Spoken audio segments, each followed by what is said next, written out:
Je propose Jean-Hugues Roux.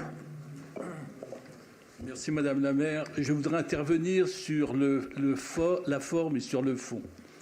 Sur la forme, dire remercier les services pour, quand il y a ce projet de budget, qu'il soit déjà la personne, que des personnes handicapées puissent suivre soit en langage des signes ou alors ce fascicule qui est fait en facile à lire et à comprendre. Déjà, moi, je voudrais remercier toutes les associations de handicapés qui font un travail formidable en commission intercommunale d'accessibilité. Et vraiment, je les remercie. Deuxièmement, sur le fond, dire qu'on ne peut se féliciter de l'augmentation de 10% du budget de la ville et qui va permettre, comme vous l'avez dit, et je ne le redirai pas, permettre au niveau des RH de résoudre certains problèmes.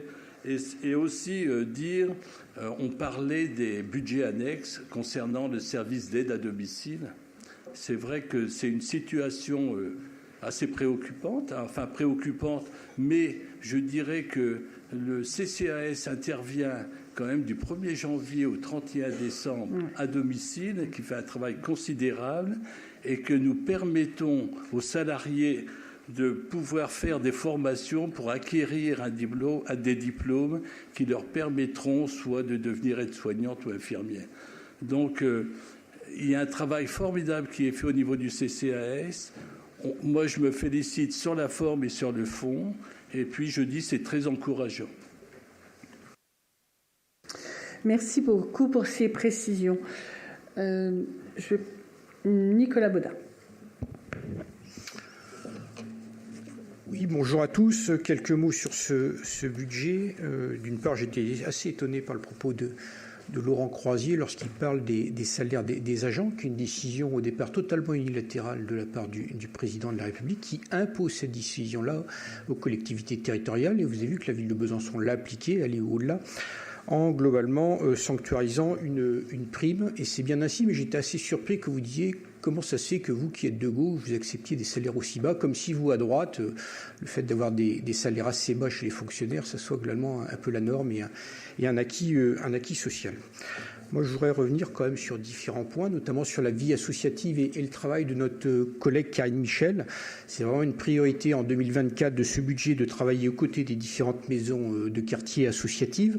Je rappelle que la ville de Besançon est quand même très riche au niveau associatif. C'est 3400 associations, l'équivalent de plus de 5500 équivalents temps plein et 78 000 engagements bénévoles ou citoyens, avec une augmentation de budget prévisionnel de fonctionnement qui s'élèvera à plus de 1,1 million d'euros.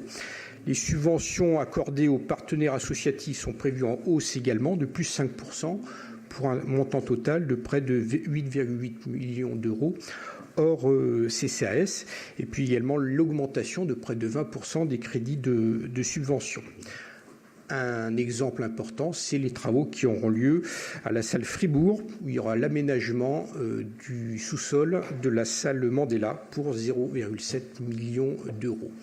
Et si on prend une politique comme celle du sport, que met notre collègue Abdel Ghezali, on peut voir qu'une politique peut revêtir différents volets, à la fois celui de la politique de la ville, par exemple, avec les débuts des travaux sur le collège d'Hydro. C'est un projet global de 12 millions d'euros et dès l'année 2024, la ville injectera 2 millions d'euros dans ce projet.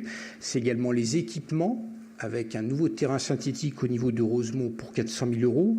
C'est également l'écologie, avec la récupération des eaux de pluie de la piscine Mallarmé pour faire en sorte que le stade Léo-Lagrange soit arrosé. Et puis c'est l'attractivité, puisque Besançon s'inscrira totalement dans cette année olympique 2024.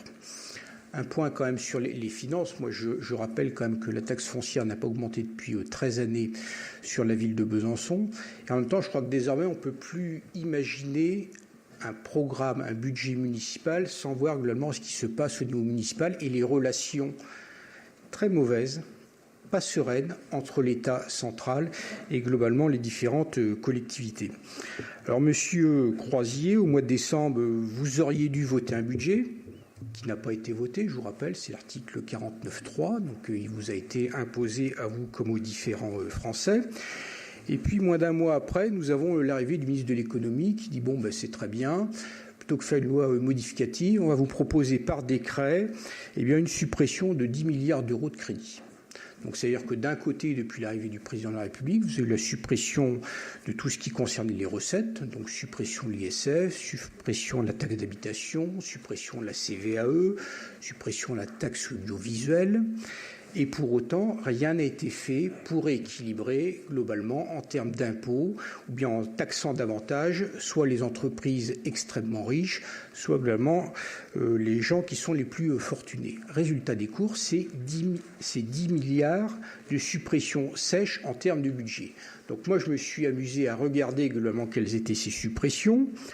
Donc vous parliez tout à l'heure, monsieur Croisier, de recadrage du ministre de l'Intérieur.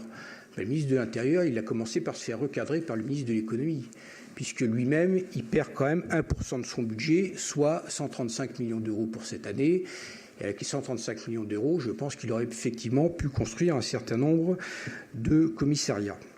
Et puis, lorsqu'on regarde les politiques qui sont les plus affectées, je constate la difficulté qu'a ce gouvernement à se projeter vers l'avenir. Donc, il y a l'écologie, bien évidemment, impact moins 6% en termes de budget. Il y a l'économie, et notamment tout ce qui concerne la transition de notre économie vers une économie verte, c'est moins 4%. La recherche, l'enseignement supérieur, moins 3%. Je rappelle quand même que le président de la République nous décrétait au mois de décembre dernier que la France était le pays de la recherche, moins 3%, avec pour autant 3 prix Nobel français dans les disciplines scientifiques à l'automne. Et puis le logement. Le logement, grand sujet national, moins 15%. Je vous rappelle que nous avons 14,6 millions de personnes qui sont fragilisées, 2,4 millions de personnes qui sont en attente d'un logement social, 4 millions de passoires thermiques, 300 000 emplois menacés par rapport à la filière du BTP, et pour autant, c'est le choix du gouvernement.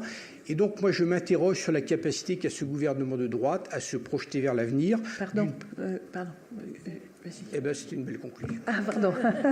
Excuse-moi.